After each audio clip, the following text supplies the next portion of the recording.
যে প্রস্তুতি যেহেতু আগে থেকেই দরকার ছিল, এখনো যে অল্প সময় রয়েছে, এখন আমরা মানসিকভাবে শারীরিকভাবে আমাদের প্রস্তুতি থাকা উচিত। প্রথমে নিজের আমলকে পরিশুদ্ধ করতে হবে, যে বিগত দিনে আমরা তো আমল করতে পারি না। অনেকে আমরা দেখা যায় নামাজ আদায় করি না, 5 ওয়াক্ত মাঝে মধ্যে পড়েছি।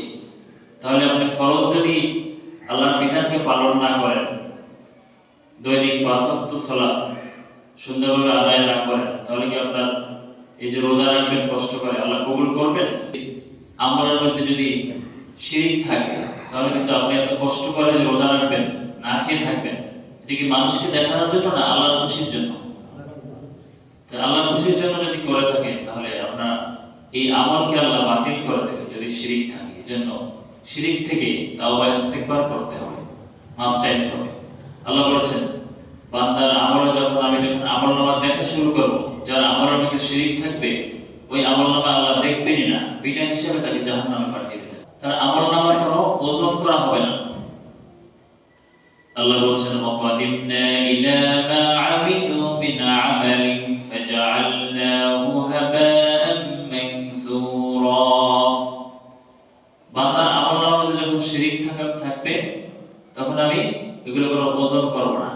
দাঁড়িপাল্লা যে মেপে দেখবেন তার ভালো কাজ কি পরিমাণ, খারাপ কাজ কি পরিমাণ, এগুলো আল্লাহ দেখবেন না।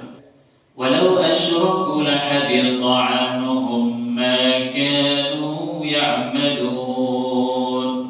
তারা যদি শিরিক করে, তাদের সমস্ত আমলগুলো বাতিল হয়ে যাবে। আউযু বিল্লাহ। এই রমাদানের শুরুতে আমরা তাওবা ইস্তেগফার করব। এই নম্বরে রমাদানের ফজিলত সম্পর্কে জ্ঞান অর্জন করব, যে এর কি ফজিলত। অনেক ফজিলত আছে না, আমাদের জানতে হবে প্রত্যেককে। তাহলে আপনি ইবাদত করে মজা পাবেন।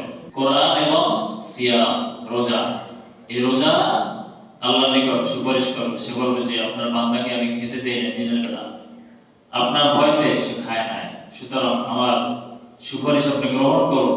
সুবহানাল্লাহ। নিজেকে প্রস্তুত রাখতে হবে শারীরিকভাবে, মানসিকভাবে।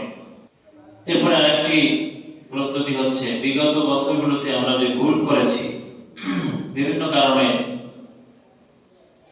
পরিপূর্ণ সব রোজা আমরা রাখতে পারি না। কি কারণে রাখতে পারি না, এগুলো আমরা চিহ্নিত করতে হবে। কি কারণে আমরা ইবাদত করতে পারি না, নামাজ আদায় করতে পারি না, কি কারণে কোরআন তেলাওয়াত করতে পারি না, এগুলো আমাদের দেখতে হবে। রমাদান হচ্ছে ইবাদতের মৌসুম। সাহাবায়ে কিরাম রাসূল সাল্লাল্লাহু আলাইহি ওয়াসাল্লাম শেষ দশকে তারা ঘুমাতেন না, সারা রাত ইবাদত করতেন। এজন্য এরকম প্রস্তুতি থাকতে হবে যে আমরা শেষ দশকে অন্য ব্যবসা বাণিজ্য যে কোনো ক্ষেত্রে আমার যদি লস হয়, এরপরে আমরা বেশি বেশি কি করব, ইবাদত করব। এরকম প্রস্তুতি এখন থেকে থাকতে হবে। 24 ঘন্টার জন্য আপনাকে রুটিন তৈরি করতে হবে যে কোন আমলগুলো আমরা করব, তাহলে আমরা বেশি বেশি আমল করতে পারব। তাসবিহ, তাহলিল, জিকির আজকারের জন্য সময় বের করা, নামাজের জন্য। আল্লাহর নিকট ফরজ সালাতের পরে সবচেয়ে বেশি প্রিয় নামাজ কোনটি বলেন তো? ফরজের পরে যেটি কোরআনে আল্লাহ বারবার বলেছেন, তাহাজ্জুদের নামাজ। কোনটা? এটি সমস্ত নবীরা বলেছেন এবং সমস্ত আল্লাহর যারা প্রিয় বান্দা ছিল, আল্লাহর ওলি ছিল, তারা এই নামাজটা পড়তেন।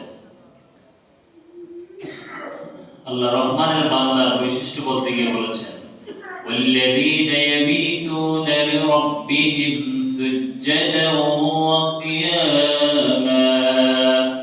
রহমানের বান্দা হচ্ছে তারা যারা রাতের বেলা দাঁড়ানো অবস্থায়, কিয়াম অবস্থায়, রুকু অবস্থায়, সিজদার মধ্যে তার সময়কে পার করে। সুবহানাল্লাহ বলেন। তাহলে এই রমাদানে আমাদের সুযোগ আছে না?